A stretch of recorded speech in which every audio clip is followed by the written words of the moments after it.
Oi, eu sou Esther e você está ouvindo o Pod Mundo. O episódio de hoje é sobre nova consciência ambientalista ou reforma do imperialismo americano? Olá, amantes das relações internacionais. Sejam bem-vindos ao terceiro episódio do Pod Mundo e hoje em uma formatação diferente, pois estamos em dupla. Eu sou Esther. E eu sou Vladimir. Hoje, junto com a Esther, nesse terceiro episódio, vamos falar sobre o meio ambiente. Nós vamos falar sobre a cúpula do clima. E para você que está se perguntando, que raios é a cúpula do clima? Calma, a gente vai te salvar. Cúpula do clima é um evento que acontece quando importantes países precisam discutir e estabelecer metas para que haja redução na emissão de carbono, principalmente o aquecimento global. O anfitrião dessa reunião foi o Joe Biden, o presidente dos Estados Unidos, que já vinha prometendo isso desde a sua campanha política, que nos primeiros 100 dias do seu mandato haveria essa reunião. E para essa conferência foram convidados os países que mais respondem pelas emissões globais de carbono, os países mais vulneráveis, mais afetados pelos impactos dessas mudanças climáticas e os países que lideram nas ações importantes de preservação do meio ambiente. E nesse encontro, os líderes mundiais têm a oportunidade de serem mais ambiciosos nas expectativas e compromissos feitos no Acordo de Paris. Hoje nós trouxemos uma professora da Unilab, a professora Isabela Lamas, especialista no quesito meio ambiente e relações internacionais. Professora, a senhora pode se apresentar para nós? Bom dia, gente. É um prazer estar aqui com vocês. Eu sou professora de Relações Internacionais no bacharelado de Relações Internacionais da Unilab. Me dediquei aí, nos últimos anos, a pesquisar a intersecção aí entre questões ambientais e as relações internacionais, particularmente conflitos socioambientais na mineração de larga escala. E é isso, então tenho um gosto muito grande de falar com vocês sobre questões ambientais, é algo muito próximo do meu interesse, né, de pesquisa e da minha atuação acadêmica até aqui. Evidentemente que eu sempre falo que a questão ambiental é muito ampla e tem vários aspectos aí dentro disso, né, e eu não sou especialista em todos os aspectos das questões ambientais, né, mas evidentemente que eu estou em um diálogo constante, né? E aí, ao longo do tempo aqui, na conversa, a gente pode ir desconstruindo e entendendo um pouco, né, como é uma questão super ampla, né, que envolve muitos aspectos, longe de ser algo simples e algo único também, né, algo bastante plural, na verdade. Professora, muito obrigada por ter aceito o nosso convite. Nós estamos muito gratos por você estar aqui conosco, explicando um pouco sobre o que aconteceu, o que está acontecendo no mundo e nessa última reunião da Cúpula do Clima. A primeira pergunta é que nós queríamos que você trouxesse um panorama geral de como está a agenda ambiental nas relações internacionais nos últimos anos, principalmente de 2019 para cá. Então, gente, a primeira coisa que eu acho importante a gente dizer, que é algo que parece óbvio, mas que muitas vezes a gente esquece, né, quando a gente está falando sobre a agenda ambiental nas relações internacionais, né, eu gosto sempre de falar que o meio ambiente ele só passa a ocupar um espaço importante na agenda internacional nos anos 70, né? Então é um fenômeno muito recente, né? Hoje parece que sempre foi assim, mas na verdade se você pensar que dos anos 70 para cá a gente não tem muito tempo, né? Então um forte indício disso é que a gente não tem nenhuma menção à questão ambiental, por exemplo, na Carta da ONU, né? E aí a partir dos anos 70 que a gente começa a ter uma demanda cada vez maior por ações coordenadas mesmo a nível internacional no que diz respeito ao meio ambiente e a implementação gradual desse nome complicado, né, que muitas vezes pode parecer complicado, que é a questão da governança ambiental global, né. E nesse sentido, dentre as questões ambientais, como eu estava falando, são muitas, né, é bem plural, né, é possível a gente falar que a questão da mudança climática, ela ocupa uma posição central e tem ganhado cada vez mais atenção internacional, né? Então, se o meio ambiente passa a entrar na agenda da cooperação internacional com bastante força a partir dos anos 70, a questão da mudança climática, ela vira um assunto de política pública e de política internacional em meados dos anos 80, então é algo também bem recente, né? E é com esse fenômeno, também sempre gosto de dizer isso, né? Que a gente percebe essa transnacionalidade das questões ambientais, né? Que vão apagar todas as fronteiras e que expõem o mundo todo, o mundo inteiro, né, aos seus efeitos, né? Então, para essas questões, não é possível que a gente construa um muro para se isolar, para conter os efeitos, né, dentro de fronteiras dos Estados nacionais, né? Mas com isso eu não estou querendo dizer que é um fenômeno que atinge todo mundo da mesma forma, tá? Os efeitos negativos da destruição ambiental, na verdade, ele atingem a população mundial e os países de maneira bastante desigual, né? E aí, para isso, a gente tem alguns conceitos, como o conceito de racismo ambiental e etc., né? Que vão falar um pouco sobre essa desigualdade, né? Dos efeitos na população mundial, né? E aí, desde o início dessa tomada de consciência ambiental até o momento, muita coisa aconteceu e é muito difícil responder em uma questão só, mas muito brevemente a gente pode ressaltar o estabelecimento no âmbito das Nações Unidas de um painel de especialistas, que é o famoso painel intergovernamental sobre mudança climática, que é o IPCC, que foi montado e articulado no sentido de avaliar a magnitude, o momento das mudanças, né, estimar quais são esses impactos e apresentar algumas estratégias de como a gente deveria, né, enquanto população mundial, responder a esses desafios, né? E aí é nos anos 90 só que o IPCC vai publicar o primeiro relatório sobre o estado do clima global, e ali esse relatório mostra o fenômeno do aquecimento global com dados científicos, né, com bastante clareza, e teve um efeito muito forte na opinião pública global e nos decisores políticos, né? E aí esse relatório tornou-se a principal base de negociação no âmbito da ONU, eles percebiam naquele momento que a gente precisava criar uma resposta para isso, precisava ter uma resposta institucional para esse problema, né? E aí, em 1992, na famosa Rio 92, na Eco 92, né, que é a Conferência das Nações Unidas sobre o Meio Ambiente e Desenvolvimento, que foi criado o principal tratado internacional sobre para a questão da mudança climática, que é chamado de Convenção Quadro das Nações Unidas para a Mudança Climática. E o principal objetivo desse tratado é estabilizar justamente as concentrações dos gases de efeito estufa na atmosfera resultante de ação humana, e com isso tentar fazer com que eles parem, né, de interferir de forma prejudicial e permanente no sistema climático do mundo. Tá? Então, naquele momento, a gente tem 154 países que assinaram, e depois, hoje, a convenção tem uma adesão quase universal de 197 países, né? E aí, só um pouquinho mais explicando para vocês isso, que eu acho que é super importante, né, para a gente entender essas questões, que a Convenção Quadro, ela estabelece a COP, que é a Conferência das Partes, né, como o órgão decisório principal para tomada de decisões e ações, né, e discussão pelos países membros, né, das diversas questões que envolvem a mudança climática e a própria implementação dessa convenção, né? E aí, anualmente, desde então, a gente tem a realização de COPs, e elas geralmente duram 2 semanas, participam dela vários delegados governamentais, observadores, representantes da mídia, né? Normalmente são eventos que têm bastante cobertura midiática, né?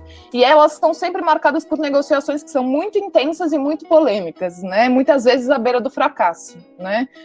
Mas os governos concordaram ao longo dos anos aí com 2 acordos marcantes, né? No que a gente chama desse regime climático, que é o Protocolo de Kyoto e o Acordo de Paris, né? 2 acordos também bem famosos, que muitas vezes a gente escuta falar, mas não sabe exatamente o que é. Né? Então, eles são acordos para criar diretrizes para que as nações cumpram metas de redução de emissão desses gases que são causadores do efeito estufa, tá? E com isso contribuem para o aprofundamento do fenômeno do aquecimento global. E aí é isso, gente. O que a gente precisa dizer é que, de forma geral, os arranjos que existem até aqui são muito pouco efetivos, né? A gente consegue ver que tem muita sobreposição entre interesse governamental e corporativo, isso se sobrepõe ao interesse comum, à coletividade, né, da população mundial, né? Então, eu sempre também gosto de lembrar o que o Ban Ki-moon, que é o ex-secretário-geral da ONU, disse em 2015, né? Ele falou: eu tenho alertado que os Estados-membros, de que a gente não tem plano B, porque a gente não tem um planeta B. Né? O processo de negociação tem sido muito lento, infelizmente, muito frustrante ver que os negociadores têm negociado apenas baseados em suas perspectivas nacionais, que são muito estreitas. Essa não é uma questão de uma nação individual, esse é um assunto global. Né? Isso estava citando aqui o Ban Ki-moon. Né? E por fim, prometo que é isso, acho que essa resposta é a mais provavelmente a mais longa de todas do programa, né? Para chegar especificamente ao que pede a pergunta de vocês, em relação à agenda ambiental, né, pelo menos desde 2019, o que vocês pediram, né, é importante a gente lembrar que a última Conferência das Partes, né, que foi a COP25, que foi realizada em 2019, foi um grande fracasso. Né, os países não conseguiram chegar a acordos satisfatórios entre si para a implementação do Acordo de Paris, né, que substitui o Protocolo de Quioto, né, enquanto principal tratado no momento para a gente negociar essa redução de emissões de gases causadores do efeito estufa. Né. E aí, dito isso, nos últimos anos, eu acho que a gente pode dizer que essa agenda ambiental ela foi muito impactada por pelo menos 2 fenômenos que eu acho que seria bacana ressaltar aqui para vocês. Um primeiro é o negacionismo, que foi protagonizado pelo ex-presidente dos Estados Unidos, pelo Donald Trump, mas também, infelizmente, por uma figura muito próxima a nós, que é o atual presidente do Brasil, Jair Bolsonaro. Né? Então, o Trump chegou a dizer que o conceito de mudança climática foi criado pelos chineses para fazer com que a manufatura dos Estados Unidos não fosse competitiva no mundo. Né? Então, aparentemente, não é só o vírus da Covid-19 que foi criado pelos chineses para o Trump, mas também a questão da mudança climática. Né? E aí, como reflexo desse pensamento todo, né, os Estados Unidos eles se retiraram do Acordo de Paris em 2017. Né? Isso levou, inclusive, à criação de uma aliança de estados nos Estados Unidos, que é chamada US Climate Alliance, né? Que são estados que se articularam em torno de dizer nós somos comprometidos com o Acordo de Paris. Né? Isso é, inclusive, um ótimo exemplo de paradiplomacia e de como atores subnacionais, né, como os estados, os governos, estão cada vez mais ativos aí, né, no exercício da diplomacia no âmbito internacional, né? E isso não é algo novo, né, gente? Os Estados Unidos já tinham se retirado em 2001 também do Protocolo de Quioto, né? Na verdade, eles assinaram, mas eles nunca ratificaram esse acordo, né? E aí parte da justificativa era, então, que essas metas, se os Estados Unidos as implementassem, isso prejudicaria muito a economia do país, né? Mas, enfim, o fato é que o Trump negou a ciência do fenômeno do aquecimento global em várias ocasiões, né? E, apesar dele ter falhado como ele queria, né, de reviver a indústria do carvão, né, várias vezes ele falava isso, que ele queria fazer isso, ele procurou de várias maneiras dar estímulo a essas indústrias poluentes, como de petróleo, de gás natural, né? Promoveu a desregulamentação das normas de proteção ao meio ambiente nos Estados Unidos, a mesma coisa também que o governo do Jair Bolsonaro vem fazendo aqui, né? E aí, em um texto recente, a gente tem o Bruno Latour, que é um dos principais filósofos franceses da atualidade, ele chama a atenção para a gente pelo fato de que, perante a crise ambiental que a gente vive, para cada um de nós a questão se tornou, né? Você continua a alimentar planos de fuga ou você trata de buscar um território habitável para você e para os seus filhos? Né? É super interessante isso, porque ele fala, de agora em diante, o que vai passar a dividir as pessoas é essa questão, e não se elas se inclinam politicamente para a esquerda, ou política e ideologicamente para a esquerda ou para a direita, né? E o Donald Trump, ele resolveu se refugiar na negação, né? Ele decidiu fazer a América sonhar por mais alguns anos, segundo o Bruno Latour, né? Arrastando o mundo todo para o abismo, né? E aí o Latour fala, o negacionismo de Trump, ele é, na verdade, uma grande inovação política, né? Ou seja, o que ele está querendo dizer? Que é um projeto político que representa o poder de elites que visam prolongar por mais alguns anos os seus privilégios, né? E aí elas querem prolongar por mais alguns anos os seus privilégios perante um colapso que é inevitável, né? Que vai ser a completa negação, isso vai resultar na completa negação da realidade do aquecimento global na maior nação do mundo, né? E aí, por fim, e aí eu estou terminando essa parte, um segundo fenômeno que eu gostaria de destacar é a pandemia, né? E aí, quando a gente lembra, né, gente, quando a gente começou a pandemia, muito se falou sobre como as políticas de controle da pandemia, as restrições de circulação, que levaram à própria diminuição da atividade econômica ao redor do mundo, teriam um impacto positivo para o meio ambiente. Mas é super importante a gente lembrar que esse é um momento excepcional e que a redução nesse curto período de tempo não tem efeito permanente em relação ao fenômeno. Isso também já está cientificamente comprovado, né? Além disso, a gente tem muitas preocupações em relação ao período pós-pandemia. Ainda não estamos nele, mas espero que em breve a gente possa começar a se encaminhar, né, para um momento de pós-pandemia. E o diretor interino da Oxfam falou que os governos eles têm que evitar repetir os mesmos erros que a gente cometeu quando acabou a crise financeira mundial de 2008, né, quando os planos de recuperação fizeram com que as emissões aumentassem muito. A gente está no momento que corre o risco de acontecer isso de novo, né? E aí, por fim, a COP26, que né, eu já expliquei aqui para vocês o que é a COP, né? Ela seria realizada na Escócia em novembro do ano passado, ela foi adiada em um ano, ela vai ser realizada em novembro desse ano, né? Por conta da pandemia, ela foi adiada, né? E isso prejudicou muito a negociação da implementação do Acordo de Paris, né? E o principal objetivo da negociação do Acordo de Paris é impedir a elevação da temperatura média do mundo acima de 1,5 graus no século, né? Então, o momento é particularmente desafiador e a gente tem muitos entraves para essas negociações todas. E é isso, desculpem ter me estendido, mas eu acho que é uma questão que requer que a gente compreenda um histórico para que a gente possa chegar, né, nesse momento atual. Obrigado, professora. Agora vamos para a segunda pergunta. Como é que a atual conjuntura da política internacional sobre a nova agenda do clima poderá proporcionar o multilateralismo? Eu acho que essa questão, gente, a gente tem que, acho que se relaciona um pouco com essa questão também, né, que tinham colocado da questão da manutenção da hegemonia americana no sistema internacional, né, e como que esse protagonismo recente aí do Biden, né, em relação às questões climáticas, ela impacta nisso, né. Antes das eleições dos Estados Unidos, né, a gente tem um projeto de ensino, pesquisa e política internacional do Instituto de Pesquisa Global, que chama William & Mary. Eles fizeram uma pesquisa com 706 acadêmicos, né, de relações internacionais, em várias faculdades e universidades dos Estados Unidos, qual que seria essa consequência da eleição presidencial para a política externa do país, né?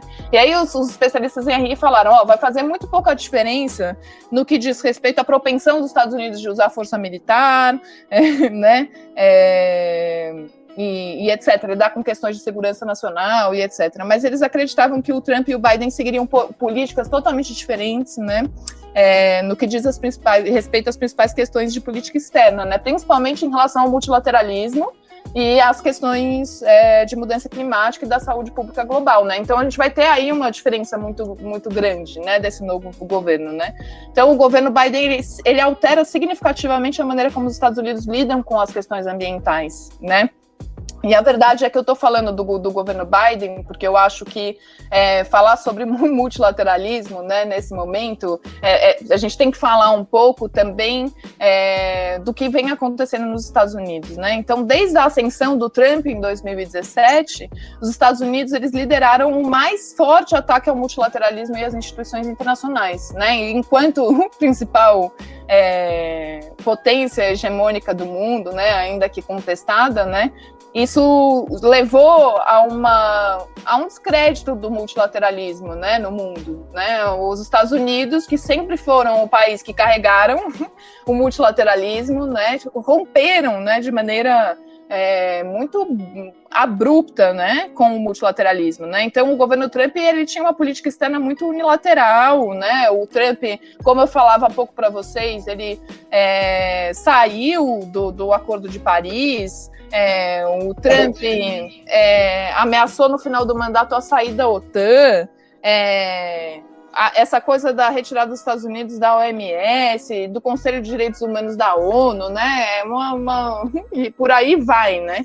E aí, em contraste, o Biden ele expressou seu apoio a um retorno ao status quo multilateral do pós-Segunda Guerra Mundial, né? argumentando aí pela renovação do apoio dos Estados Unidos, à OTAN, adesão ao OMS, principalmente no primeiro dia do governo, a gente sabe que ele assinou um compromisso de reentrada dos Estados Unidos no Acordo de Paris, né? Ou seja, o Biden voltou a enfatizar a importância do multilateralismo e desse sistema internacional, né, que é baseado em regras, etc.,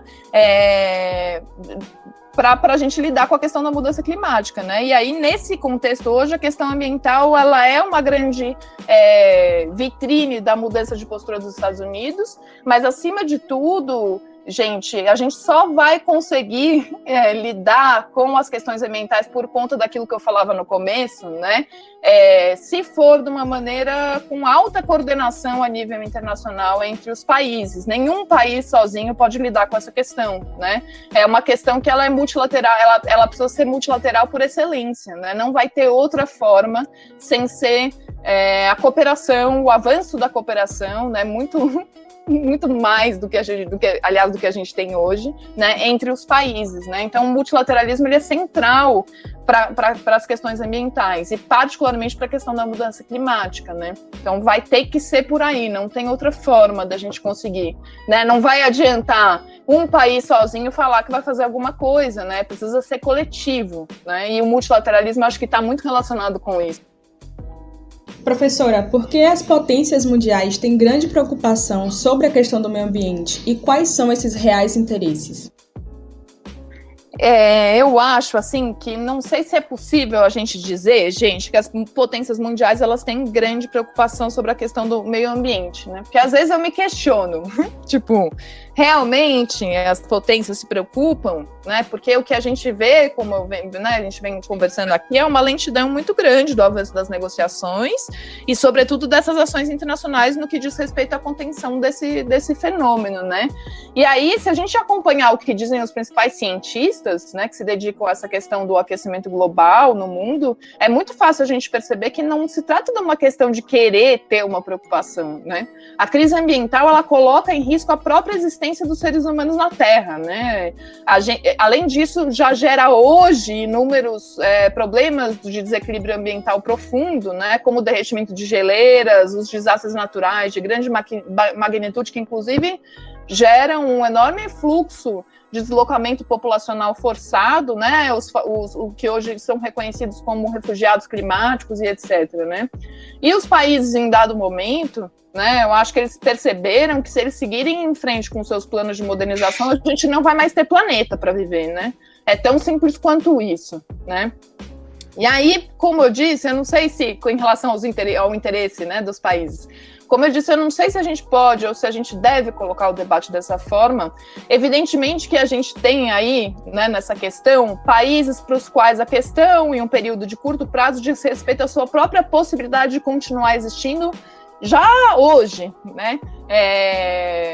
Então, juntos esses países, eles formam um grupo de negociação bem ativo nas questões de mudança climática, que são a Aliança dos Pequenos Estados Insulares, né? Então, são 43 pequenas ilhas, que são países que têm um estágio de desenvolvimento normalmente semelhante e têm desafios e preocupações ambientais muito semelhantes, principalmente porque eles têm uma vulnerabilidade de muitas vezes o avanço do nível do mar fazer com que grande parte do seu território simplesmente deixe de existir, né? Então esses países, naturalmente, eles têm grande interesse em que o mundo avance os debates, mas sobretudo as ações de contenção, né? Agora, o mesmo a gente não pode dizer, né, em relação aos países desenvolvidos, por exemplo, né, que tem a sua matriz econômica, né, baseada num sistema que hoje já é insustentável, mas que tem muito a ganhar com esse sistema ainda, né, o que a gente falava do Trump agora há pouco, né. Então, eu acho também outra coisa que a gente precisa pensar para além dos estados, gente, entender que existe uma articulação muito grande entre o poder econômico e o poder político, né? Então, cada vez mais a gente tem a importância do setor privado também nessas negociações ambientais, né? A COP26, por exemplo, ela tem um programa para auxiliar o financiamento privado e apoiar essa transição, né, para uma economia de zero emissão, né? O objetivo é que toda decisão financeira leva em consideração a questão das mudanças climáticas, né? E aí, por fim, gente, tem uma questão que eu acho interessante a gente mencionar, né? Que no ano passado o The Intercept, que é um jornal independente, né, publicou uma série de artigos que mostram a vontade, a ânsia, né, das corporações dos Estados Unidos em investir na Amazônia, né? E uma das reportagens fala de documentos que vão mostrar os interesses incentivados nos Estados Unidos por lobistas republicanos, que são aliados ao Trump, né, em articulação com o governo brasileiro, e já outra mostra a ligação entre o Biden e a BlackRock, que é a principal, uma empresa que é a maior administradora de ativos do mundo, né? Inclusive é a sexta maior acionista da JBS, que é o maior frigorífico de carne do mundo, que lucra muito com a questão da pecuária na Amazônia, né? E aí as organizações governamentais, as organizações não governamentais internacionais, né, ambientalistas, como a Amazon Watch, o Friends of the Earth, eles publicaram um relatório que vai mostrar como que essa BlackRock, que está muito próxima do Biden, ela tá entre os grandes investidores na Amazônia, né? E aí ela tem participação, né? Esse fundo tem participação em 167 empresas ligadas aos setores de madeira, de borracha, de gado, né? Então, que são esse setor, né, largamente associado a essa questão da devastação das florestas no Brasil e nesses abusos de direitos humanos também que a gente tem visto, né? E o que acontece em relação a BlackRock? O Larry Fink, que é o CEO da empresa, ele é um dos grandes apoiadores do Biden e foi, inclusive, um dos nomes que o Biden cogitou para ser o seu secretário do Tesouro, né? Acabou não sendo, mas foi cogitado, né? Então é importante a gente lembrar que a efetivação da própria proposta do Biden, né, que teve muito em pauta aí nos últimos tempos, né, com a realização da cúpula do clima e etc, em relação ao meio ambiente, está condicionada ao cumprimento de promessas de campanha que muitas vezes são muito difíceis de cumprir na prática, porque a gente tem uma sobreposição muito grande entre os interesses econômicos e políticos. Isso eu estou falando do caso dos Estados Unidos, mas a gente poderia replicar esse pensamento para outros contextos, né, sobretudo de países desenvolvidos, mas não só, né, porque como a gente viu, tem articulação com o capital, inclusive com o capital brasileiro, né, nessa questão que eu estava falando, né. Então é isso, os desafios são muitos pela frente e os interesses são muitos também, e a gente não tem que olhar para os interesses só dos estados, a gente tem que lembrar que os estados, eles atuam de maneira muito próxima e muitas vezes representando interesses econômicos, né, que financiam campanhas eleitorais, etc. Então é um debate bastante complexo, na realidade, né? O governo federal propôs que poderá antecipar os resultados da redução de gás carbono e desmatamento ilegal da Amazônia, caso os países interessados antecipassem 10 bilhões todos os anos. Essas contribuições são válidas? Tem uma questão muito interessante. Eu acho que é importante a gente contextualizar, gente, algo que a gente não fez até agora, né? Um pouco a cúpula do clima, né? E o que foi que aconteceu, né? Dentro daquele debate inicial que a gente colocou um pouco sobre as COP, etc. Muitas pessoas têm feito uma confusão grande em relação à cúpula do clima, né? Porque ela, ao contrário das COPs, né? Que são vinculadas à ONU, como eu expliquei para vocês há pouco, né? Essa cúpula do clima agora de 2021, ela foi organizada pelos Estados Unidos e era uma promessa de campanha do Biden, né? Ele falou já na campanha dele que a questão ambiental, particularmente das mudanças climáticas, ia ter grande relevo e ia ocupar um lugar central no seu governo, e que nos 100 primeiros dias do seu governo ele ia fazer uma cúpula do clima com as principais lideranças mundiais.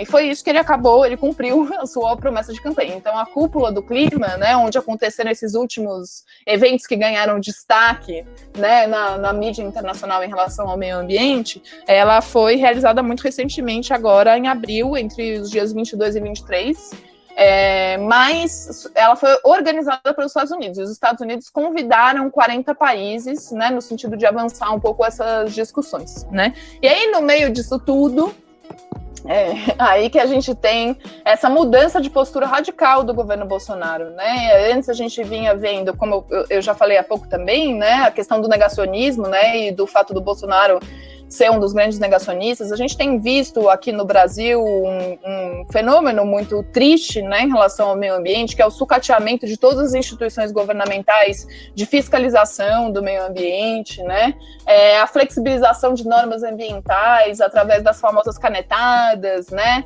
o passar da boiada, que o ministro Salles falou na famosa reunião ministerial, e uma série de coisas, né, que são bastante preocupantes. Só que aí, quando chega na cúpula do clima, até antes de chegar, na verdade, na cúpula do clima, o Bolsonaro já enviou uma carta ao Biden fazendo isso tudo que vocês estão falando, né? Mudando o discurso, se comprometendo com algumas metas ambiciosas de redução, né? Antecipar 10 anos, né, em relação ao nosso comprometimento, né, de redução de emissões em relação ao Acordo de Paris e etc, né?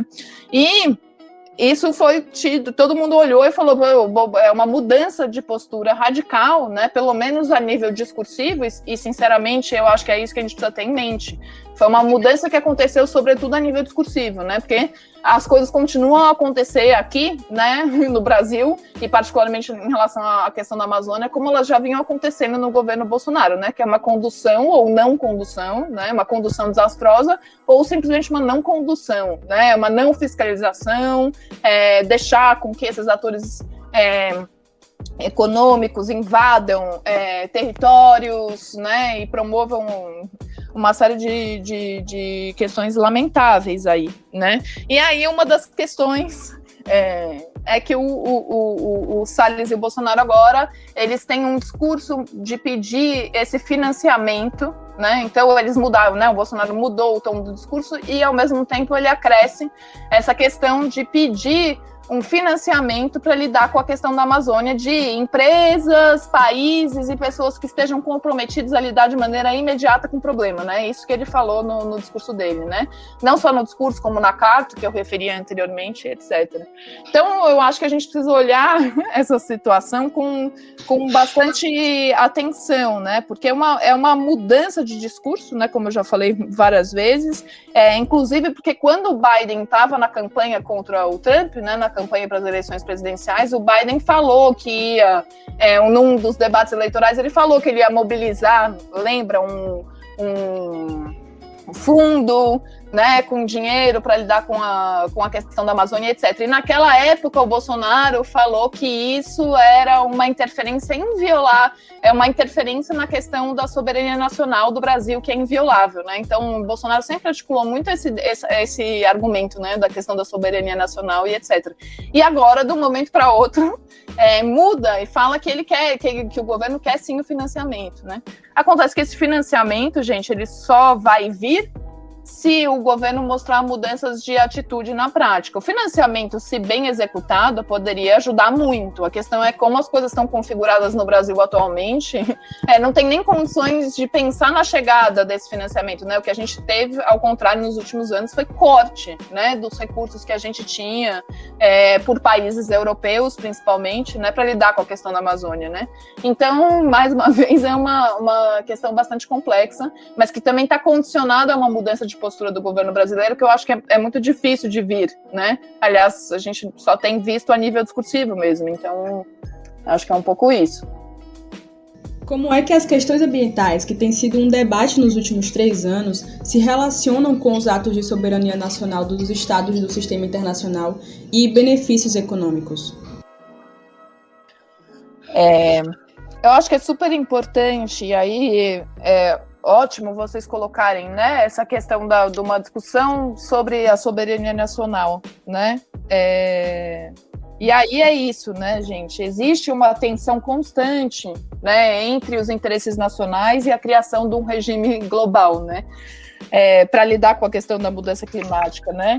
As respostas para a mudança climática, elas envolvem riscos muito altos, né, particularmente para esses atores econômicos, né? E esses riscos são mais altos do que qualquer outro acordo ambiental internacional, né? As consequências, elas são muito drásticas, na verdade, né? Para o modo predominante de desenvolvimento econômico e social que a gente tem desenvolvido enquanto humanidade desde a Revolução Industrial, né? Evidentemente que aqui com diferença entre os países, né? Nas suas trajetórias de desenvolvimento, né? Mas por isso mesmo que é tão desafiador, né? Essa questão que a gente fala aqui hoje, né? Ela atinge muitos interesses econômicos, né? A gente tem que ter uma mudança de matriz econômica muito radical, né? Há um deslocamento total, né?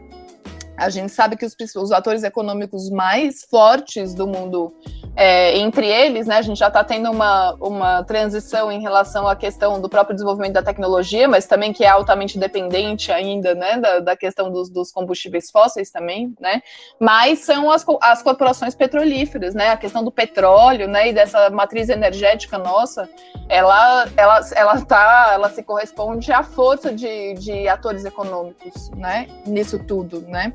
Então, nesse sentido, por isso que eu trouxe aqui essa questão do exemplo recente dos debates da destruição na Amazônia brasileira, né? Da questão da promessa de campanha do Biden, que a gente falou, né, de organizar esse fundo para a Amazônia, para o Brasil não queimar mais a Amazônia. Depois disso vem o Salles e o Bolsonaro falando que é cobiça internacional e de que isso é interferência na nossa inegociável soberania nacional.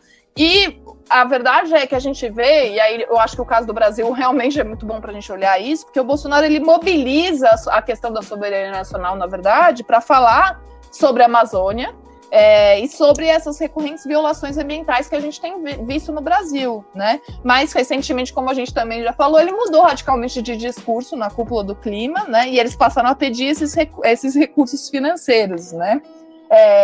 O que acontece? Esse discurso ele não muda porque o Bolsonaro quer que ele mude, né? Ele muda principalmente por pressão internacional e pressão de atores econômicos, né? Inclusive de grandes aliados do governo Bolsonaro, que é o agronegócio, né? Que é o setor do agronegócio, que é a bancada ruralista, né? No Brasil, institucionalizada aí politicamente na bancada ruralista, né? Eles precisam garantir que os seus produtos sejam passíveis de exportação, né? De que esses produtos sejam aceitos no mercado internacional, né? Em última instância, Biden também já falou, né, sobre possíveis sanções econômicas, né? E quem seriam prejudicados seriam esses atores econômicos, né? Então é a pressão desses atores econômicos que faz com que Bolsonaro mude de discurso. Isso não acontece de maneira de um dia para o outro. Bolsonaro acordou e resolveu deixar de ser negacionista, né? Acontece por pressão de atores econômicos, né? E essa pressão, além de tudo, ele ainda diz que a gente precisa contar com a contribuição financeira de países, empresas, pessoas que estejam dispostas a agir, né, de forma imediata, como a gente já falou. Então a gente vê que a questão da soberania nacional, ela é muitas vezes altamente politizada e ela é instrumentalizada nesses debates, né, gente? Ela pode ser usada de muitas formas diferentes, né? Muitas vezes ela reflete uma preocupação bem fundamentada, né, principalmente dos países do Sul, né, em relação às formas várias de intervenção externa que existem, etc., né, do qual o exemplo do Bolsonaro e da Amazônia não seria o melhor, mas a gente poderia ter outros exemplos, né, mas muitas vezes ela é usada como uma forma retórica, né, uma desculpa, né, para o não cumprimento daquilo que tem que ser feito para a gente conter o avanço da mudança climática, né? Então a gente precisa estar sempre atento à forma como a questão se coloca, né? Sempre uma análise contextual. A gente precisa entender o que está por trás desses discursos, sobretudo dos discursos diplomáticos, e de promessas de ações que muitas vezes não se concretizam na prática, né? E lembrar sempre dessa articulação entre poder econômico e poder político, né? Porque não é o líder de um país que está ali na frente, né? Ele representa muita coisa, né? Muitos atores que são menos visíveis aos olhos, né? Das pessoas, da população mundial, né? Que fica personificado, né? Na figura política, né? Mas o que a gente sabe, a gente já vem discutindo aqui, é que tem muitos interesses econômicos, né, envolvidos aí nessa questão. E última pergunta da entrevista de hoje. O meio ambiente encontra-se ameaçado por várias atividades humanas, tais como desmatamento ilegal, queimada provocado a extinção de alguns animais, exploração de alguns recursos naturais que causam problemas ou danos ambientais e, por outro lado, a emissão de gases de efeito de estufa, poluição e aquecimento global.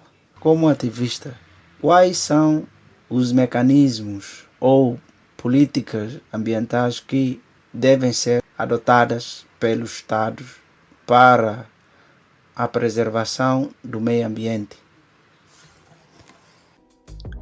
É uma questão bastante complexa também, né, gente? O fato depende do contexto que a gente está falando, né? Se a gente está falando de um contexto mais próximo a nós, né, do Brasil, né, a primeira medida que a gente tem que fazer, né, o fortalecimento dos órgãos governamentais responsáveis pelo monitoramento, né, da questão ambiental no país, né? Com isso a gente consegue resolver, em parte, né, a questão das queimadas, né? Em contraposição a isso, a gente já falou aqui que a gente tem visto o contrário, né? Então, precisam ser feitas medidas de preservação ambiental, né? Isso é fundamental, né? Que a gente conserve a biodiversidade que a gente tem, que a gente conserve as florestas que a gente tem, né?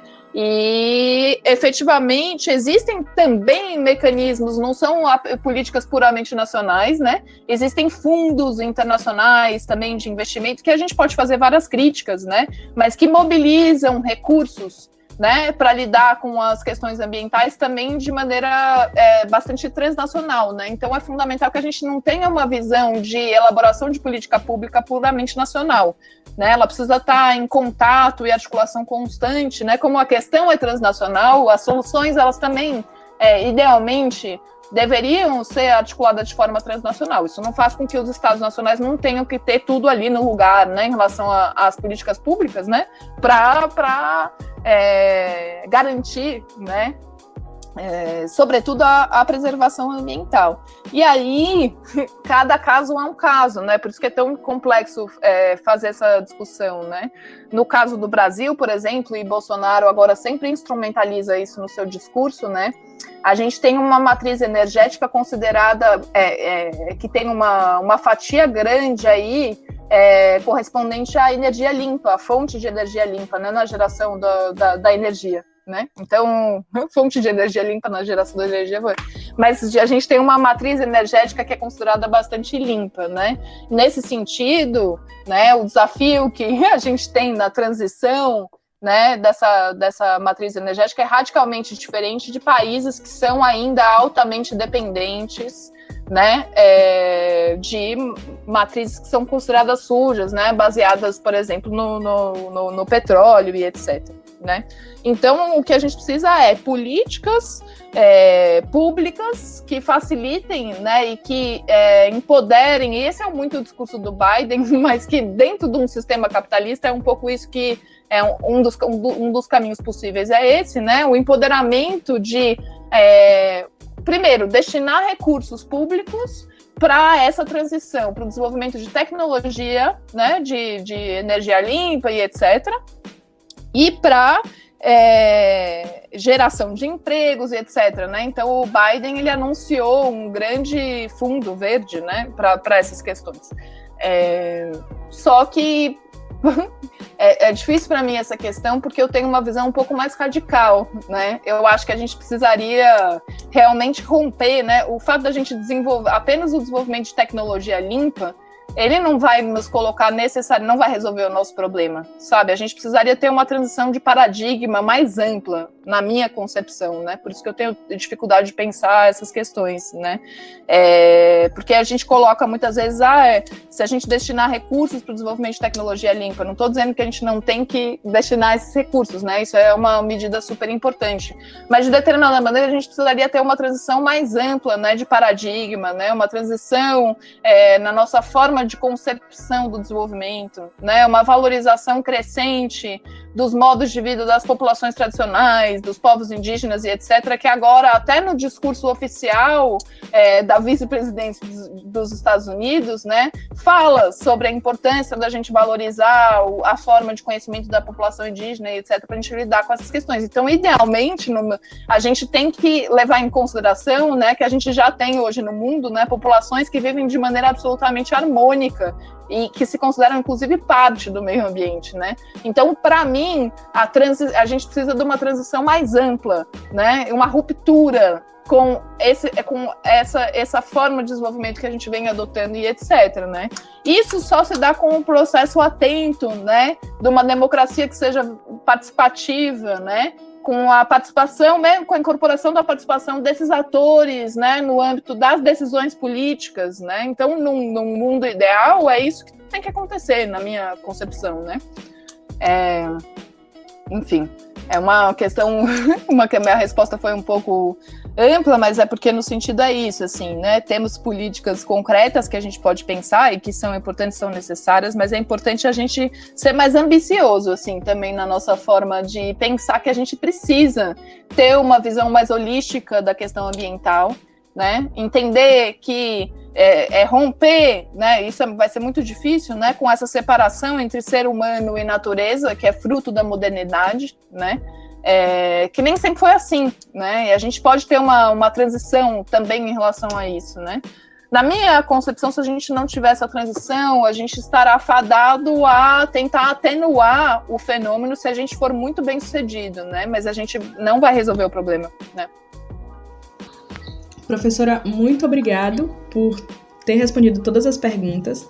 E nós temos um quadro aqui no Podmundo que se chama Pode Indicar, em que o convidado indica alguma mídia, um vídeo, um livro, que ela queira que os nossos ouvintes escutem para que arremate toda essa entrevista, todas as respostas que a senhora deu. A senhora tem algo para nós? Legal. Isso eu posso pensar também, né? Eu queria fazer umas considerações só, gente, em relação a... Uma das questões que eu acho central a gente pensar nisso tudo, né? E também conectando na última parte, uma coisa que eu achei muito interessante nessas articulações todas, né? Quando o Bolsonaro envia uma carta ao Biden, né? No momento pré-cúpula, a PIB, que é a Articulação dos Povos Indígenas do Brasil, né? Uma articulação politicamente hoje muito ativa, né? Com muitas lideranças indígenas bastante comprometidas, né? Com a luta pela terra, né? Que é a mãe de todas as lutas, né? Como a gente sempre escuta, né? Mas que por isso mesmo está muito envolvida com as questões ambientais, né? Os povos indígenas é uma questão para eles também de sobrevivência imediata, né? Sempre foi, né? Continua sendo. Então, uma das indicações que eu tenho é a gente prestar atenção em uma carta que a PIB também enviou para o governo Biden, né? Em um ótimo exemplo do que a gente pode chamar de diplomacia indígena, né? De que os atores indígenas podem eles mesmos, já são, eles não é que eles podem, né? Eles já são hoje mesmo protagonistas desse debate, né? Então a gente não tem que pensar só no posicionamento do governo Bolsonaro, né? A gente tem que valorizar o posicionamento e a ação política, né, de atores que são comprometidos também com a questão ambiental, né? Então uma das coisas que eu indico é a leitura dessa carta da PIB para o governo Biden, né? Uma carta curta, mas que eu acho que representa muito bem o debate e coloca a questão sobre outro viés, né? E aí, nesse sentido, a gente tem todas as leituras também do Ailton Krenak, que é uma liderança indígena também bastante ativa hoje no Brasil, né? Recentemente foi realizado um Roda Viva com ele, que é um programa muito interessante, e a gente tem uma série de livros dele também, né? Indico todos, né? Que nos permitem pensar a questão ambiental de maneira mais holística, né? E que eu acho que é a maneira como a gente tem que pensar, né? Então as minhas indicações são indicações no sentido de inspiração por esses horizontes, né, emancipatórios, horizontes que sejam diferentes, realmente, bastante diferentes do que a gente está vendo hoje em dia, né? Então, acho muito mais interessante que a gente se inspire, né, e também não coloque isso só como horizonte, tá, gente? Isso é uma coisa que acho que a gente precisa mudar a postura e entender que isso são coisas que já acontecem hoje, né? Essa articulação da PIB de enviar uma carta para o governo Biden, ela é um grande ato diplomático, né? É bastante representativo, né? Então, acho que a gente tem que caminhar no sentido dessa valorização. Então, minha provocação e minha indicação para vocês, acho que é bem mais nesse sentido do que indicar qualquer tipo de manual de governança ambiental internacional, sabe? Que normalmente eu acho que vai ser bem focado na questão apenas dos estados nacionais. Eu acho que a gente precisa de mais do que isso para compreender essa questão. Professora, muito obrigada por ter aceito participar novamente. E nós estamos muito gratos pela sua participação, por ter acreditado no nosso projeto e por ter trazido um pouco das suas experiências, um pouco dos seus conhecimentos para nós. Valeu, gente. Fala, Vladimir. No mesmo sentido, vamos agradecer pela sua presença ou participação nesse podcast e acredito que a sua participação vai nos ajudar a transmitir o real intenção do projeto, trazer para o projeto de modo geral. Então, legal, gente. Brigadão. Eu que agradeço o convite. Infelizmente, esse episódio chegou ao fim, mas não precisa ficar triste, porque nós vamos produzir novos episódios para que você continue atualizado. Espero que ele poderá trazer mais assuntos para poder ajudar o nosso ouvinte a compreender melhor sobre a questão do clima. É isso, nos siga nas redes sociais para que você não perca nenhum novo episódio e fique em casa, se cuida, tchau! Tchau, tchau.